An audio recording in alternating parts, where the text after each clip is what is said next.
Kalau lu menguasai skill ini, lu akan lebih baik daripada teman-teman lu. Skill ini sakral banget dan gak semua orang bisa miliki, yaitu public speaking dan leadership. Hai, welcome to Perspektif Gue. Channel ini boleh lu subscribe kalau lu mau jadi bagian dari manusia berkualitas. Balik lagi ke topik yang tadi, tentang dua skill berbahaya yang harus lu miliki supaya lu bisa jadi high value people di masa depan. Menurut gue nggak ada ruginya lu asah skill ini kalau lu masih sekolah dan kuliah. Malah lu bisa 100 kali lebih maju daripada teman-teman lu. Ya udah, nggak usah kelamaan. Langsung aja penjelasannya.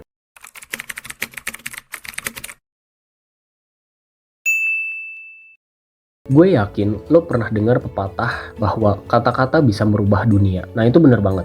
Karena public speaking adalah skill yang bisa mempengaruhi orang lain, menginspirasi orang lain, meluluhkan hati orang lain. Pokoknya dengan skill ini, banyak hal yang bisa lo lakuin. Lo tahu gak sih bahwa di dunia kerja pun, orang-orang dengan public speaking yang bagus itu paling banyak dicari. Karena ya memang gak semua orang bisa berbicara dengan percaya diri, apalagi di depan banyak orang. Tapi lo tahu gak sih, cara mengasah skill ini tuh kayak gimana? Kalau lo belum tahu cara mengasah skill ini, tenang aja. Karena perspektif gue bakal ngasih tahu caranya. Caranya adalah cukup sederhana, yaitu dengan latihan mengolah kata. Misalnya kalau di sekitar lo ada pintu, coba lo olah katanya dari sebuah kata pintu menjadi sebuah kalimat. Misalnya, kita nggak perlu takut harus bersaing sama orang lain. Buat apa kita insecure sama keberhasilan orang lain? Karena setiap orang punya pintu kesuksesannya masing-masing.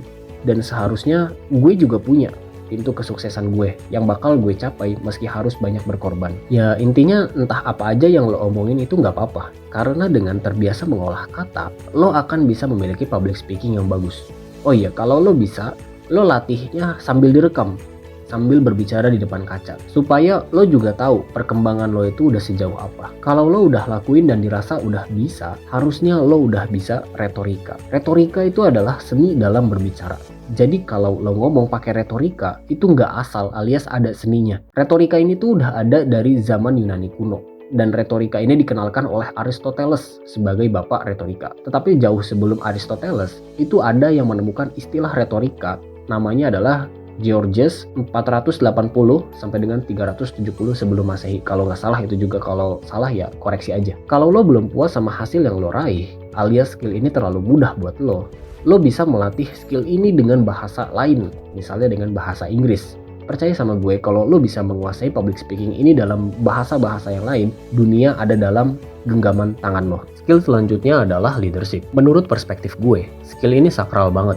Soalnya kalau lo bisa skill leadership, gak menutup kemungkinan lo bisa jadi menguasai lingkungan lo. Menguasai di sini dalam artian, lo bisa jadi pemimpin di kelompok yang ada di lingkungan lo, atau bahkan pemimpin di masa depan. Skill ini sakral banget, karena kalau lo jadi pemimpin, lo bisa mendapatkan aktualisasi diri lo, bahkan lo bisa dikenal sama banyak orang. Dengan kata lain, eksistensi lo di lingkungan itu paling berpengaruh. Lalu gimana cara mengasah skill kepemimpinan ini? Kalau lo belum tahu caranya, tenang aja, karena perspektif gue bakal mengajarkan caranya yang sederhana dan mudah untuk dilakukan. Cara yang pertama adalah coba dulu untuk memimpin diri sendiri sebelum memimpin orang lain. Nah, ini gimana lagi nih Pak, memimpin diri sendiri? Maksudnya tuh pastiin dulu hati lo itu bersih sebelum lo memimpin orang lain.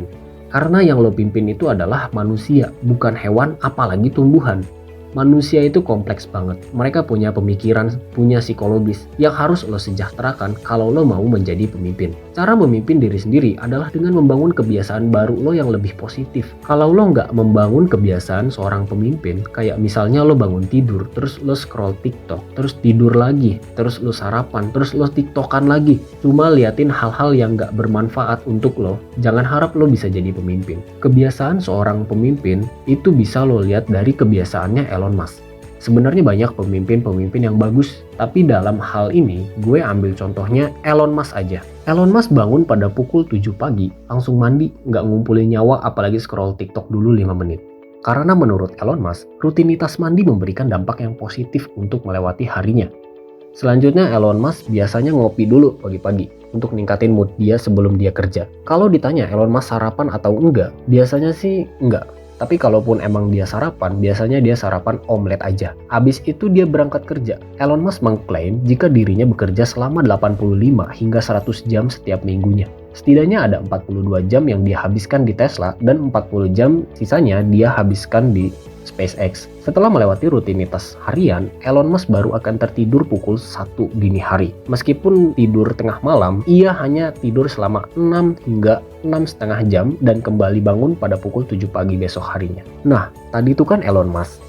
Kalau lo punya referensi alias idola lo sendiri untuk cerminan lo sebagai seorang pemimpin, boleh ditulis di kolom komentar. Karena ya, yang tadi kebetulan idola gue adalah Elon Musk. Cara yang kedua, setelah lo memimpin diri sendiri, ya lo pimpin orang lain. Kalau lo di sekolah, lo bisa jadi ketua OSIS. Kalau lo di kampus, lo bisa jadi ketua BEM fakultas, ketua DPM, ketua MPM, ketua himpunan, atau kalau lo sanggup, lo bisa jadi presiden BEM di kampus lo. Caranya adalah lo harus aware sama informasi yang ada. Kalau ada informasi terkait pengembangan diri yang menurut lo bagus, ya lo ikutin, lo daftar. Kemudian cara yang ketiga, kalau lo udah mimpin orang lain, ada skill terselubung yang penting banget yang harus lo lakuin supaya anggota-anggota lo itu bisa sejahtera di bawah kepemimpinan lo. Skill ini disebut sebagai sense of belonging, di mana lo menganggap eksistensi anggota-anggota lo. Satu hal yang gue pelajari tentang sense of belonging, bahwa orang itu seneng banget kalau dia diingat namanya, disebut namanya sama lo. Ya gimana, bayangin aja kalau lo jadi pemimpin tapi lo nggak tahu, lo nggak kenal sama anggota lo itu siapa, ya mending gak usah jadi pemimpin.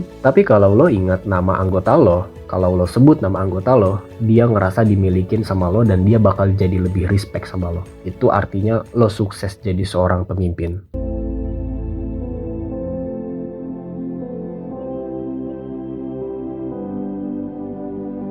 Jadi itulah dua skill berbahaya yang menurut perspektif gue harus lo milikin untuk meningkatkan value diri lo.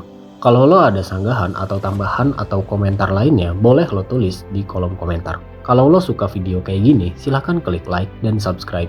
Itu aja dari gue, and let's begin the high value people.